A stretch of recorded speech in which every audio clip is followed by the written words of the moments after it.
Russia's extreme hide-and-seek competition is absolutely wild. 6 elite players have to hide in this golden library for 1 hour after midnight, and if they survive the hunt, they'll win 1,000,000 rubles. Unlike the usual abandoned building maps, this time the venue is the Pushkin Library. Since they can't damage anything in the venue, the requirements for hiding players are way more strict. But player number 1, Annie, actually flips this rule to her advantage. She spent big money creating several statues to place around the museum. The hunter who doesn't know any better definitely won't dare mess with these artifacts. As for Annie herself, she'll be hiding in this custom-made fireplace. Except for a hidden opening on the side, it's totally flawless everywhere else. Player number 2, Mike, takes the prop game even further. He noticed these electrical boxes usually scare people off because of the high voltage danger. So what if he builds a fake electrical box and adds some internal circuits that aren't even running? Just a single AA battery is enough to power the signal light, and it's just big enough for Mike to squeeze inside. Now who's gonna tell if this electrical box is real or fake? Looks like today's competition is all about the ultimate prop showdown. Player number 3, Jack, brings an interesting support prop, his own mom. He figures since this is a library, having a staff member on duty at the entrance makes total sense, right? With mom's cover, Jack just needs to crawl under the desk, and he's pretty much home free. Next up, player number 4, William found himself a large office desk. He modified it into a small space that can fit 1 person. Once he lies down and closes the lid, he could sleep in there for a lifetime. No problem. Player number 5, Jennifer, simply puts on a leaf killie suit and crouches in the plant corner. Compared to that, David's famous painting tunnel setup is way more reliable. After crawling inside, he uses several real paintings to cover the entrance, so at least from the outside, it looks pretty natural. As the hiding phase wraps up, the intense 1-hour search time is about to begin. Let's make some bold predictions on who'll survive till the end. The hunter steps into the library entrance and quickly notices Jack's mom sitting properly at the computer. He naturally assumes she's the administrator on duty, so he walks up and explains he's participating in a hide-and-seek game. The lady tries hard to hide her nervousness and wishes him good luck with the game. After greeting her, the hunter's about to head inside, but suddenly, he realizes this could very well be some player's distraction tactic. So he turns back, wanting to search the desk and chairs around the lady. Seeing her son Jack about to be exposed, Mom goes full actress mode and sternly warns him these are all important documents that can't be touched. In this situation, the hunter can only let it go for now and starts checking other areas of the library.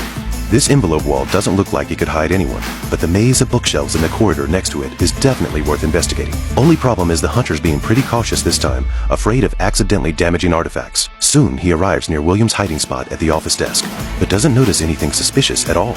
Instead, the covered grand piano nearby catches his attention. However, after searching the whole room, he comes up empty-handed. The hunter rushes off to the next area. William, lying in the desk, can finally lift the lid and take some big breaths. Meanwhile, the hunter's walking through the corridor. Sure enough, he gets suspicious about the statues placed along the side. Although he doesn't dare make any big moves, he just taps them with his fingers and listens to figure out there's nobody inside.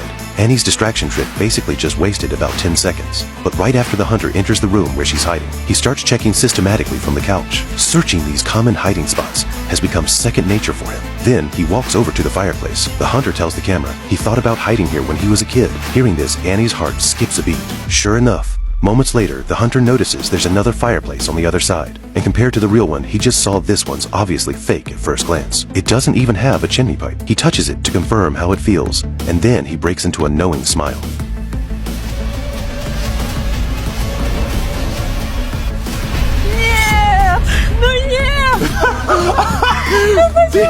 Annie gets eliminated instantly and has to exit in disappointment. The hunter, with his first kill, barely holds back his laughter and calls the cameraman outside. He says this is actually a double kill. He spotted Jennifer hiding in the plant pile the moment he entered, but he's not in a rush right now. He'll just pretend he didn't see her and let her stand there a bit longer. Watching the hunter and cameraman leave, Jennifer still thinks she nailed her performance today. The hunter's next move is to get information from Jack's mom by asking how to get to the library basement. First, he can gather intel. Second, he can test whether this administrator is legit. Sure enough, the lady stumbles over her words. She randomly points to a dead end to get rid of the hunter. Meanwhile, Jack frantically coaches his mom and teaches her a script. When the hunter hits a wall and returns to the front desk to ask again, Mom miraculously recovers her memory and tells him the actual route to the basement. She also issues a stern warning that if he comes back to bother her again, Auntie's heart isn't doing so well. The helpless hunter has no choice but to shift targets for now and heads to the basement Mom directed him to catch other players. The moment the hunter goes downstairs, he notices the electrical cabinet in the corner. Out of pure instinct, he reaches out to open it and check. Gotta say, Mike's hiding spot was actually pretty creative. He just lost to the hunter's #1 rule of open every cabinet you see.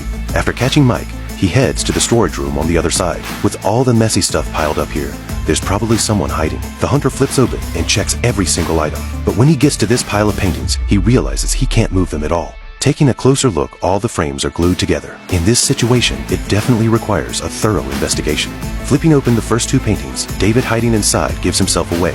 18 minutes left on the clock. 3 players still on the loose, except Jennifer is a sitting duck who's already been spotted. And right now, it's time to close the net. The hunter walks into a room and jokes with the cameraman, saying he really needs to use the bathroom and can't find one. The cameraman suggests he just take care of business in the plant corner over there.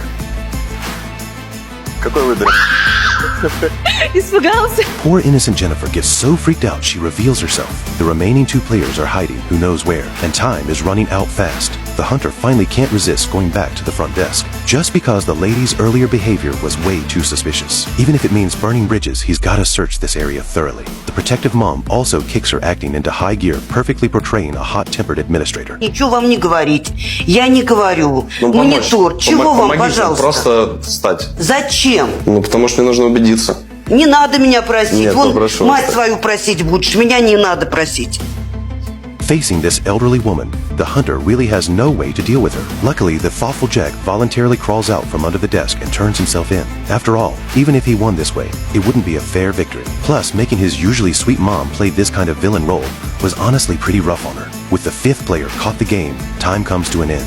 The only winner of this match is William hiding in the desk. When the truth comes out, the hunter is super frustrated. He actually missed checking such a big desk, which directly cost him a huge prize. So here's the question. If it were you, where would you choose to hide?